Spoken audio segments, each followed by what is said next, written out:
oleh firman Tuhan. Bagi Tuhan semua kemuliaan kekal sampai selama-lamanya. Dalam nama Yesus. Amin. Amin. Amin. Shalom saudara-saudara, apa kabar? Puji Tuhan. Saya berharap bahwa saudara semua dalam keadaan yang baik-baik. Seperti jiwa saudara baik-baik saja. Nah, sekarang kita telah sampai kepada minggu pertama di bulan yang ke-11. Ya, di dalam Father ini kita sampai kepada tema yang kedua, yaitu multiplikasi. Kita akan membahas tentang multiply. Ya, tentunya memang ayat yang diambil untuk ayat ini secara khusus di dalam fathering itu diambil dari 2 Timotius 2 ayatnya yang kedua. Akan tetapi saya mau kita sekalian mengerti prinsip multiplikasi secara menyeluruh, ya, supaya kita tahu apa yang dimaksud dengan multiplikasi. Ada orang hanya berpikir separuh mengenai multiplikasi, ya. Jadi saya supaya kita semuanya mengerti multiplikasi dalam konteks yang tepat. Oke. Apakah suara saya terdengar dengan baik? Oke, siap. Baik. Kita akan membaca firman Tuhan itu dari Kejadian pasalnya yang pertama. Kita akan baca ayatnya yang ke-28. Nah, tentu saudara tahu bahwa sejak awal penciptaan, ya, sejak Tuhan menjadikan manusia, sudah selalu merupakan kehendak Tuhan, ya, untuk membawa manusia pada pemahaman tentang pelipat gandaan. Jadi multiplikasi ini sudah ada pada benak Tuhan dari awal, ya, itu jelasnya. Jadi multiplikasi sudah ada dalam benak Tuhan dari awalnya. Itu jelas, ya. Sejak awal Tuhan telah menaruh multiplikasi ini sebagai pusat tujuan, bahkan agenda Tuhan bagi umatnya. Jadi ini merupakan hal penting. Tidak mungkin saudara melihat manusia tanpa multiplikasi. Tidak bisa. Saudara tidak bisa melihat manusia di dalam dimensi kerajaan untuk melakukan kehendak Tuhan dan saudara membuang multiplikasi. Karena multiplikasi ini adalah hal yang paling penting yang ada di dalam konsep dari kerajaan itu sendiri waktu Tuhan menjadikan manusia. Nah, mari kita akan lihat Kejadian pasalnya yang pertama ayatnya yang ke-28. Perhatikan dulu 5 kata penting yang ada di dalam ayat tersebut. Mari kita baca. Lalu Allah memberkati mereka, lalu Allah berfirman kepada mereka, beranak cuculah, bertambah banyak, penuhilah bumi, dan taklukkanlah itu, berkuasalah atas ikan-ikan di laut dan burung-burung di udara, dan atas segala binatang-binatang yang merayap di bumi. Nah, perhatikan kata-kata yang dipakai oleh firman Tuhan di ayat-ayat ini, oke? Yang pertama dia bilang beranak cuculah. Terjemahan ini dalam bahasa Inggrisnya adalah be fruitful. Kalau saya pakai terjemahan bahasa Indonesianya adalah berbuah banyaklah. Berbuah itu punya pengertian menghasilkan hal yang sejenis. Itu artinya berbuah. Berbuah adalah menghasilkan hal yang sejenis. Pohon apel menghasilkan apel. Pohon durian menghasilkan durian. Pohon kehidupan manusia menghasilkan kehidupan manusia yang lain. Yaitu yang disebut dengan be fruitful. Berbuahlah banyak. Nah, itu kata berbuah lebat itu sebenarnya sudah memiliki aspek pelipat gandaan, kan? Kata berbuah banyak itu. Sebab kalau sudah tabur satu benih misalnya, jagung misalnya. Sudah ambil satu biji jagung, sudah taruh ke dalam tanah. Begitu biji jagung ini masuk ke dalam tanah, saya beritahu beberapa saat lagi dia tidak satu biji jagung lagi. Kalau kemudian tumbuh pohon jagung, bayangkan dalam satu bungkul jagung aja ada, saya bisa bilang, ada ratusan biji jagung. Saya bisa bayangkan. Multiplikasinya luar biasa. Jadi ini bukan cuma perkalian biasa, tapi pelipat gandaan yang luar biasa. Itu udah diberikan kepada manusia. Jadi semua manusia punya urapan laten, punya kemampuan laten, punya kuasa laten di dalam mereka, yaitu kuasa multiplikasi. Nah itu satu kuasa berlipat ganda. Kita sudah dapat kata itu, katanya itu namanya beranak cuculah, itu kata itu ya, beranak cuculah ya, berasal dari bahasa Yunaninya para, ya, para.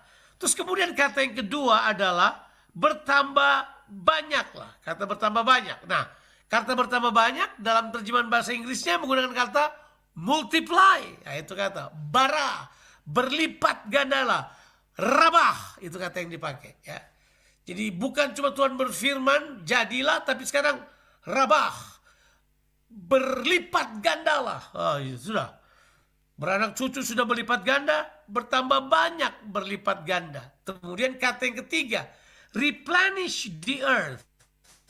Penuhilah bumi. Sekali lagi, hal tersebut tidak bisa terjadi kecuali ada pelipat gandaan manusia dalam teritori. Sehingga yang terjadi apa yang disebut dengan penyebaran yang merata ke seluruh bumi. Penuhilah bumi. Wah, itu jelas. Kemudian yang kata berikutnya, taklukkanlah. Itu kabash kata yang dipakai. Kita harus mengoperasikan tata kelola kerajaan untuk dapat memenuhi bumi dengan hal tersebut. Baru kemudian kata berkuasalah, radah, muncul lagi. Nah, 5 kata ini kalau sudah perhatikan, semuanya mengandung arti multiplikasi. Saudara tidak bisa mengerjakannya seorang diri. Bumi ini dipercayakan oleh Tuhan kepada manusia supaya manusia mengelolanya. Ya, puji Tuhan. Haleluya. Kalau saudara mengerti hal ini, coba kasih tunjuk dulu jempol saudara. Saya tahu apakah saudara bisa melihatnya, tapi jelasnya bahwa ini adalah hal yang terpenting. Bayangkan, Tuhan pilih kata itu. Dia memproklamasikannya dari depan. Dia berkata, berbuahlah lebat. Kemudian dia berkata, bermultiplikasilah, penuhilah bumi, taklukkanlah, dan berkuasalah. 5 kata kerja ini adalah 5 kata kerja yang sangat penting. Nah, saya cuma punya kesempatan membahas 3 yang di depan. Ya, beranak cuculah, berkembang biaklah, dan penuhilah bumi. Nah, ayat-ayat tersebut atau ayat tersebut telah memberikan kepada kita prinsip pelipat gandaan. Jadi sekarang ingat dulu hal yang pertama. Secara pribadi, setiap kita, setiap manusia, apalagi yang sudah dilahirkan kembali di dalam Kristus, Tuhan mengembalikan kita pada posisi sebelum kita jatuh. Dan posisi sebelum kita jatuh adalah, posisinya adalah ini, bahwa kita memiliki kuasa, kita memiliki pengurapan, kita memiliki kemampuan untuk berlipat ganda. Kita memiliki kemampuan untuk bermultiplikasi dalam hal apapun yang kita kerjakan. Nah, sekarang kita akan lihat ada 3 daerah pelipat gandaan. Nah, kita harus mengerti kalau baca dari ayat-ayat tadi, daerah pelipat gandaan selalu multidimensional. Dia menyangkut spiritual, dia menyangkut natural, dia menyangkut sosial, dia menyangkut finansial, dia menyangkut business and anything concerning apa saja yang berurusan dengan manusia. Karena memang kita mesti tahu pelipat gandaan terjadi secara multidimensional, terjadi secara multidimensional. Jadi jangan cuma lihat dari sisi rohani aja, enggak. Saya akan tunjukkan pada saudara 3 aja, tapi ini sebenarnya luas sekali. Ya, di Kingdom Theology kita akan menemukan pemahaman demi pemahaman yang powerful. Nah, sekarang kita mau lihat 3 saja daerah pelipat gandaan. Yang pertama adalah kita sebut sebagai daerah pelipat gandaan keserupaan. Ini kita menyebutnya sebagai daerah pelipat gandaan karakter. Nah, ini yang disebut dengan kualitas kerajaan yang kita lipat gandakan. Nah, Alkitab kan bilang, beranak cuculah, bertambah banyaklah, dan penuhilah bumi. Apa? Penuh dengan apa? Nah, kita mesti tahu. Penuh dengan keserupaan dengan Tuhan. Penuh dengan tujuan-tujuan Allah. Bumi ini perlu penuh dengan tujuan-tujuan Allah. Tentu kita tahu kan, manusia jatuh dalam dosa. Tapi Tuhan tidak pernah kehilangan tujuannya ini. Bahwa warga kerajaan, orang-orang pilihannya harus tetap melipat gandakan karakter yang seperti Kristus pada orang-orang yang di sekitarnya. Ini yang kita sebut dengan kualitas hidup. Ini juga masuk dalam amanat agung. Waktu Yesus berkata, pergilah, jadikanlah semua bangsa muridku. Mengapa? Sebab tujuannya adalah supaya gaya hidup Allah, karakter Allah, cara hidup seperti Tuhan, keserupaan dengan Kristus memenuhi kehidupan semua manusia. Ada 2 ayat yang saya mau kita baca. Yang pertama kita akan membaca di kitab Yesaya pasal 11 ayatnya yang ke-9. Coba kita lihat kitab Yesaya pasalnya yang ke-11 ayatnya yang ke-9. Apakah saudara masih bisa mengikuti saya? Saudara masih bisa mengikuti saya ya? Puji Tuhan. Di dalam Yesaya 11 ayat yang ke-9. Kalau saudara baca di situ dibilang begini, tidak ada yang berbuat jahat atau yang berlaku busuk di seluruh gunungku yang kudus. Nah, dengarkan kata ini. Sebab seluruh bumi penuh dengan pengenalan akan Tuhan, seperti air laut yang menutupi dasarnya. Jadi dia beritahu bahwa seluruh bumi akan penuh dengan pengenalan akan Tuhan. Masih ingat? Pengenalan akan Tuhan itu Yesus katakan sebagai hidup yang kekal. Sebab inilah hidup yang kekal itu, yaitu mereka mengenal Engkau sebagai satu-satunya Allah yang benar, dan mengenal Yesus Kristus yang Engkau utus. Yohanes 17 ayatnya yang ketiga. Jadi sekarang kita sudah punya pengertian bahwa pelipat gandaan daerah pertama adalah pelipat gandaan karakter, keserupaan dengan Kristus.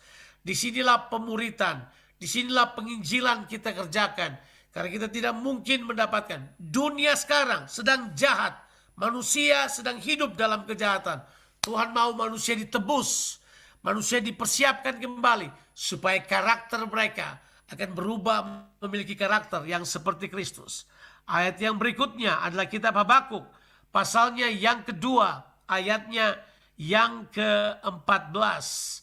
Sehingga Habakuk pasalnya kedua, sebab bumi akan penuh dengan pengetahuan tentang kemuliaan Allah, seperti air menutupi dasar laut. Sekali lagi, kita akan melihat kualitas kerajaan, kualitas keserupaan dengan Kristus akan memenuhi bumi ini. Orang berkata, mana mungkin Pak, banyak orang jahat. Saya mau beritahu pada saudara, Tuhan telah berfirman, hal ini pasti terlaksana. Kita nggak tahu kapan, kita tetap harus mengerjakan bahagian kita. Pelipat gandaan yang pertama adalah pelipat gandaan karakter atau keserupaan, atau pelipat gandaan kualitas hidup kerajaan. Yang kedua, orang kayaknya suka yang kedua ini. Yang kedua ini adalah pelipat gandaan kualitas berkat finansial. Ini adalah kita sebut dengan berkat kekayaan. Ini terjadi secara materi. Saya bukan pengkhotbah prosperity gospel, bukan. Tapi saya mempercayai bahwa benar, kalau orang percaya hidup dalam tata kelola yang Tuhan inginkan, maka kita akan mengalami pelipat gandaan secara finansial, secara kekayaan. Itu bakal terjadi sebab Tuhan memberkati hal tersebut. Coba kita lihat dulu ayatnya. Mungkin kalau saya bilang begini, saudara pikir ini ayat yang dipakai oleh para pengkhotbah prosperity. Enggak, saudara. Ayat ini tertulis di Alkitab. Bahkan di perjanjian baru saya akan tunjukkan pada saudara, ayat ini penting sekali buat kita. Di dalam kitab Kejadian pasalnya yang ke-26. ya. Kita akan membaca ayat 26, kita baca ayat 12 dan 13. Kitab Kejadian 26 ayat 12 dan 13. Ini kisah ketika orang dalam keadaan yang sangat sulit. Terjadi kelaparan pada waktu itu di tanah perjanjian. Tapi Ishak tidak pergi kemana-mana. Kalau saudara baca ayat 12, di musim kekeringan itu, di musim kelaparan itu, ditulis ayat yang ke-12, maka menaburlah Ishak di tanah itu, dan tahun itu juga ia mendapat hasil 100 kali lipat. Apa namanya 100 kali lipat ini? Pelipat gandaan 100 kali. Sebab ia diberkati Tuhan. Dan orang ini menjadi kaya, bahkan kian lama kian kaya, sehingga ia menjadi sangat kaya. Haleluya. Ya, kita tidak kejar kekayaan, tapi kekayaan hanya datang sebagai akibat prinsip pelipat gandaan yang ada dalam kehidupan kita. Kita tidak mengejar kekayaan dengan rakus, dengan tamak, dengan angkuh, dengan ambisius, tapi kita mempercayai pelipat gandaan ada di dalam kita. Dan Tuhan berjanji hal tersebut akan terjadi untuk kehidupan kita. Oh, tapi itu perjanjian lama, Bang Jo. Yuk kita baca perjanjian baru di dalam kitab 2 Korintus pasalnya yang ke-9. It's the same thing. Prinsipnya sama saja. Prinsip pelipat gandaan secara natural Tuhan janjikan buat kita, ya. Saya mengalami prinsip tersebut. Saya tidak bilang bahwa saya kaya, tapi saya harus bilang saya cukup di dalam Tuhan. Tuhan mencukupkan buat saya dengan cara melipat gandakan banyak hal. Coba lihat 2 Korintus pasalnya yang ke-9, ya. Kita mau baca ayatnya yang ke-10. Nah, ini jelas. Ini Alkitab katakan buat kita. Kalau baca dari ayatnya ke-9, kalau saudara baca dari ayatnya ke-8, coba kita baca ayat 8 sampai ayatnya ke-10. Kalau begitu, biar saudara punya konsep, ya. Dan Allah sanggup melimpahkan segala kasih karunia kepadamu, supaya kamu senantiasa berkecukupan di dalam segala sesuatu. Haleluya. Tapi bukan itu saja, dan malah berkelebihan di dalam berbagai kebajikan.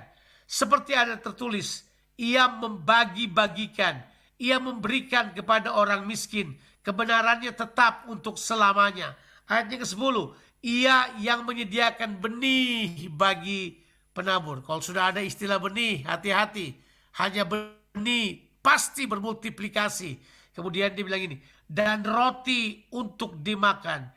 Ayat yang bilang begini, ia juga yang akan menyediakan benih bagi kamu. Dan apa saudara?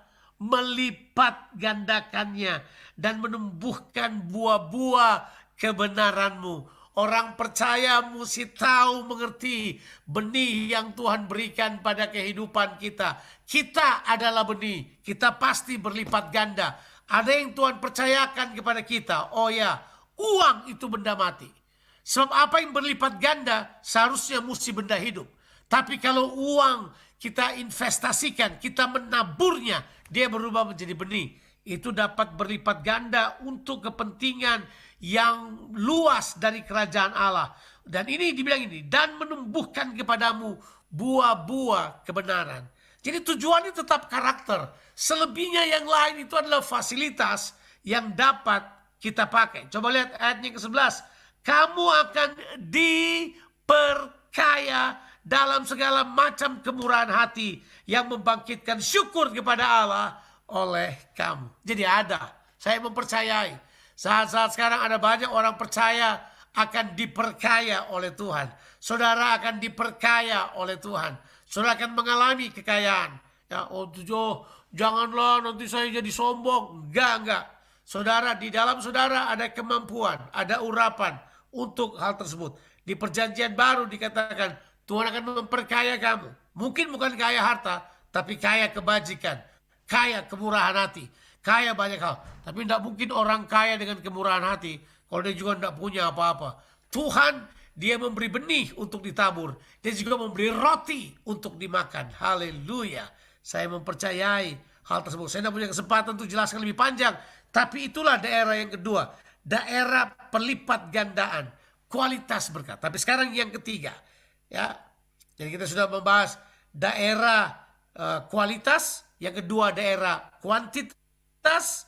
Yang pertama karakter keserupaan. Yang kedua kekayaan secara harta ataupun finansial. Sekarang yang ketiga. Yang ketiga adalah pelipat gandaan pelayanan. Yang ketiga adalah pelipat gandaan pelayanan. Haleluya. Inilah yang dimaksud dengan 2 Timotius pasal 2 ayatnya yang kedua.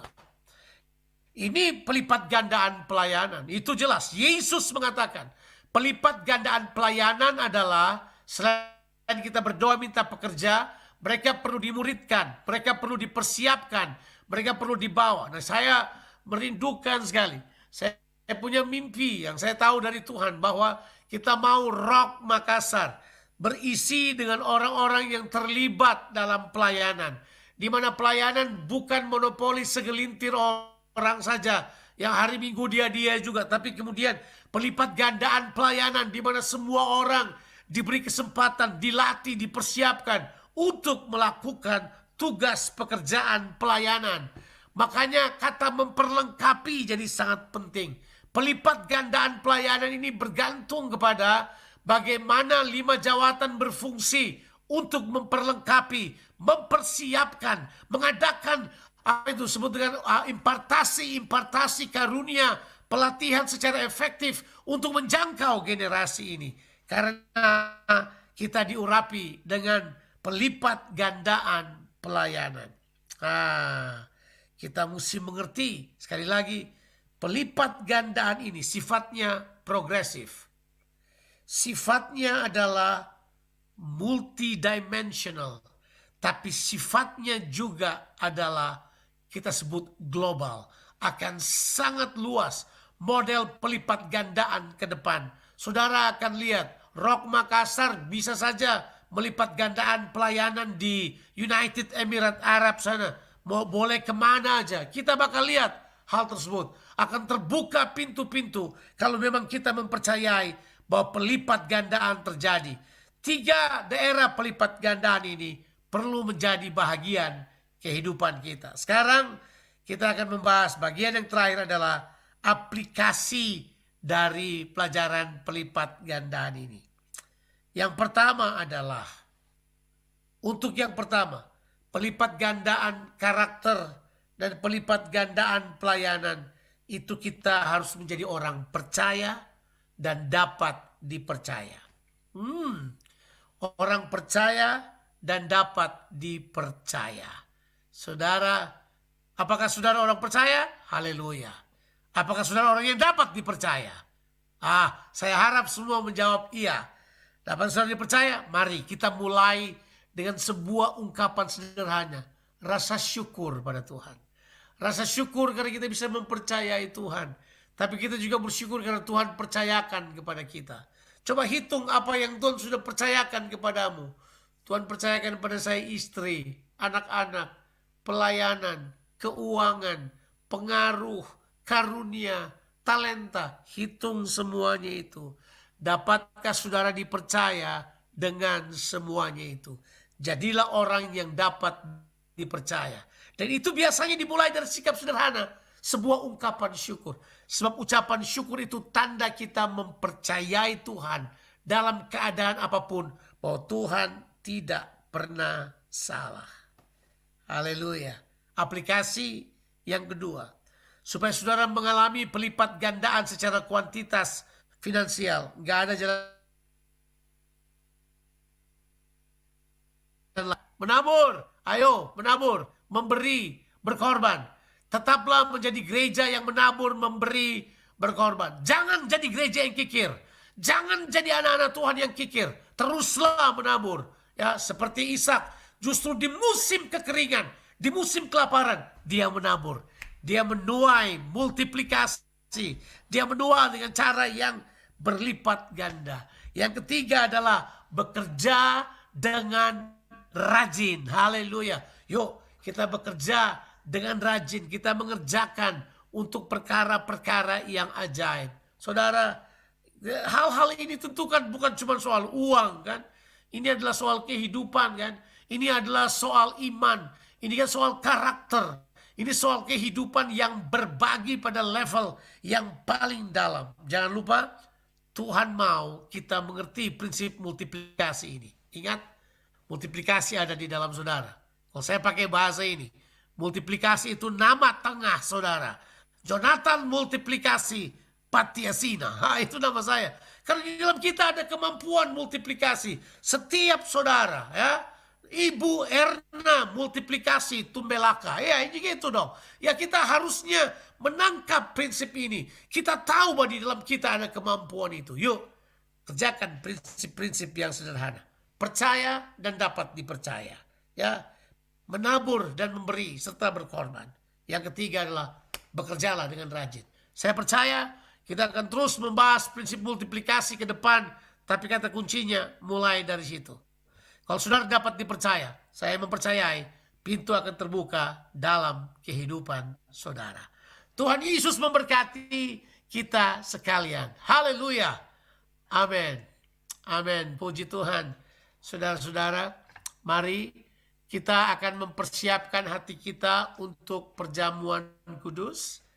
Kalau saudara tentu yang ada di Kondotel ya, di Hotel Primer, saudara pasti telah diberikan dari depan pintu waktu saudara masuk. Saudara sudah diberikan roti dan anggur buat saudara. Bagi saudara yang ada di rumah-rumah saudara, saudara mempersiapkan roti dan anggur saudara. Dan kita akan masuk dalam perjamuan kudus. Mari kita berdoa untuk hal tersebut. Mari kita bersama-sama berdoa. Bapa di sorga, kami datang kepadamu. Kami berterima kasih untuk firman-Mu. Kami berdoa supaya Tuhan Yesus oleh firman-Mu, Engkau sungguh-sungguh memultiplikasikan pengertian dalam kehidupan kami. Tambahkan pengertian, lipat gandakan pewahyuan atas kehidupan umat-Mu. Biar kami mengerti kehendak-Mu di dalam tema ini Tuhan. Biar kami masuk menjadi pelaksana firman-Mu. Sekarang hamba-Mu berdoa, kalau sebentar kami akan bersekutu dengan tubuh dan darah-Mu. Hamba berdoa roti dan anggur yang telah disiapkan ini menjadi persekutuan dengan tubuh dan darah Tuhan Yesus Kristus. Waktu kami makan minum tubuh dan darah-Mu, kami bersekutu dengan pribadi-Mu ya Tuhan. Sekarang kami berdoa roti dan anggur ini adalah persekutuan dengan tubuh dan darah Tuhan Yesus Kristus. Dalam nama Tuhan Yesus Kristus. Haleluya. Amin. Amin. Amin. Mari saudara siapkan roti dan anggurnya. Mari kita angkat. Kita bangkit berdiri. Saudara yang ada di Hotel Primer, saudara berdiri. Dan kemudian mari kita akan angkat roti di tangan kanan kita. Dan dengarkanlah apa kata firman Tuhan tentang makan dan minum tubuh dan darah Tuhan.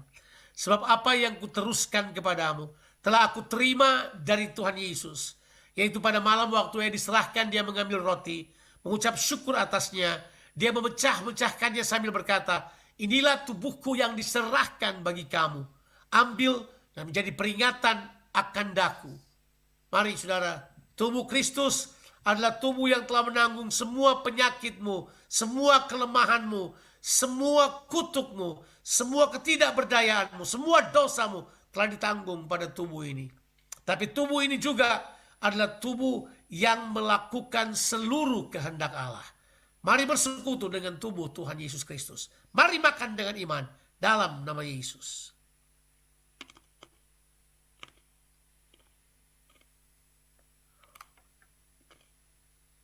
Haleluya.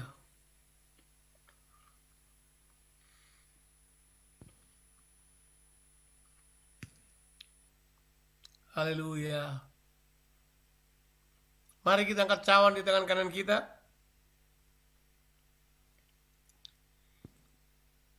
Dengarkanlah kata firman Tuhan. Demikian juga sesudah makan diambilnya cawan sambil berkata, inilah cawan perjanjian yang dimateraikan oleh darahku. Ambil dan minumlah, menjadi peringatan akan daku. Darah Kristus adalah darah penebusan, tapi juga adalah darah kemenangan. Oleh darah anak domba, Dan oleh perkataan kesaksian mereka, mereka mengalahkan iblis ular tua itu. Mari bersekutu dengan darah Kristus, minum dengan iman dalam nama Tuhan Yesus Kristus.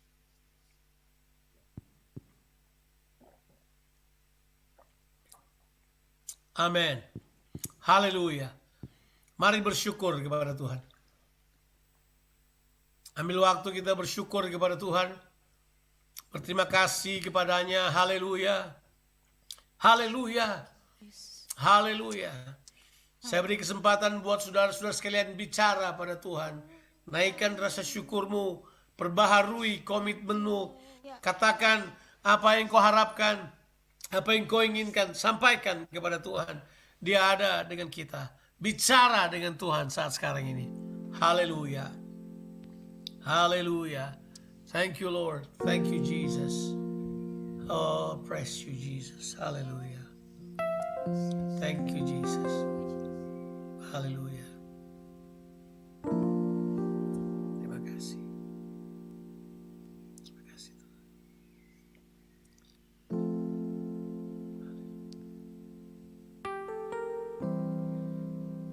Puji Tuhan. Haleluya. Thank you. Haleluya, Jesus. Thank you. Mari saudara-saudara, bukan dengan cara tradisi seperti selalu saya katakan, tapi mari kita akan berdoa, doa yang Tuhan Yesus ajarkan kepada kita, supaya kerajaannya terlaksana, dimanifestasikan dalam pribadi kita, keluarga kita, dan komunitas kita, serta gereja kita. Mari kita berdoa, doa yang Tuhan Yesus ajarkan kepada kita bersama-sama. Bapa kami yang ada di dalam sorga, dikuduskanlah namamu, datanglah kerajaanmu, jadilah kehendak-Mu di bumi seperti di sorga. Berikanlah pada kami makanan kami yang secukupnya, dan ampunilah kami akan kesalahan kami, seperti kami sudah mengampuni orang yang bersalah kepada kami. Dan janganlah membawa kami ke dalam pencobaan, tapi lepaskanlah kami daripada yang jahat, karena Engkaulah yang mempunyai kerajaan dan kuasa dan kemuliaan sampai selama-lamanya. Amin. Amin. Silakan saudara duduk. Thank you. Haleluya. Baik Bapak Ibu Saudara, ada pengumuman sedikit kepada jemaat yang pada pagi hari ini beribadah. Kami persilakan yang rindu untuk memberi persembahan boleh ada di belakang Bapak Ibu Saudara. Kalau mungkin keluar nanti ada amplop tersedia. Kemudian bagi Bapak Ibu yang ada di rumah yang rindu memberikan persembahan, ada muncul di layar Bapak Ibu Saudara sekalian, bisa dilihat. Baik, untuk pengumuman berikutnya ada jemaat yang akan melangsungkan pemberkatan pernikahan.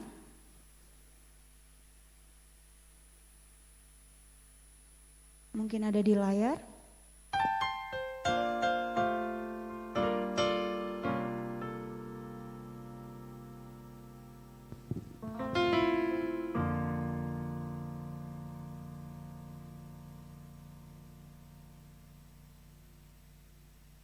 Oke, baik.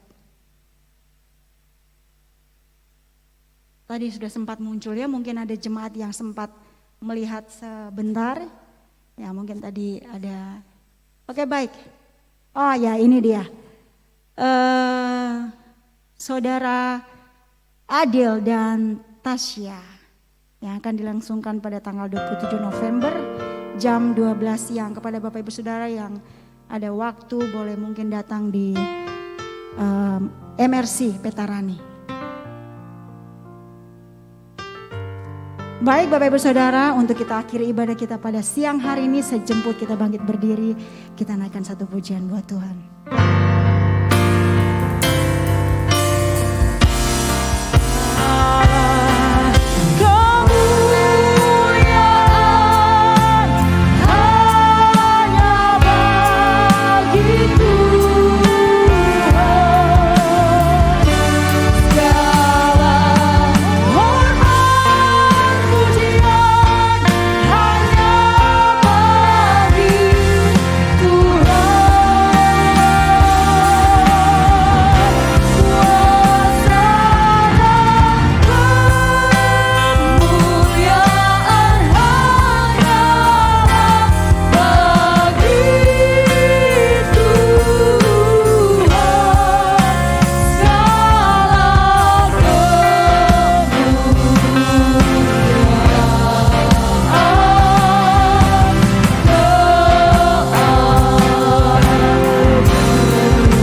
ini kamu akan diberkati dengan cara yang luar biasa oleh Tuhan. Terimalah berkat Tuhan. Tuhan memberkati engkau dan melindungi engkau. Tuhan menyinari engkau dengan wajahnya dan berikan kepadamu kasih karunia. Tuhan menghadapkan wajahnya kepadamu dan berikan engkau damai sejahtera, limpah rahmat. Supaya diberkatilah kehidupanmu, diberkatilah keluar masukmu, diberkatilah keluargamu dan orang yang kau kasihi, diberkatilah pekerjaanmu dan studimu. Kiranya apa saja yang dikerjakan oleh tanganmu dilipat gandakan oleh Tuhan. Karena Tuhan menyertai engkau, bahkan berdiam dalam kehidupanmu. Di dalam nama Tuhan Yesus Kristus. Haleluya. Amin. Amin. Amin. Selamat Puji hari Tuhan. Minggu.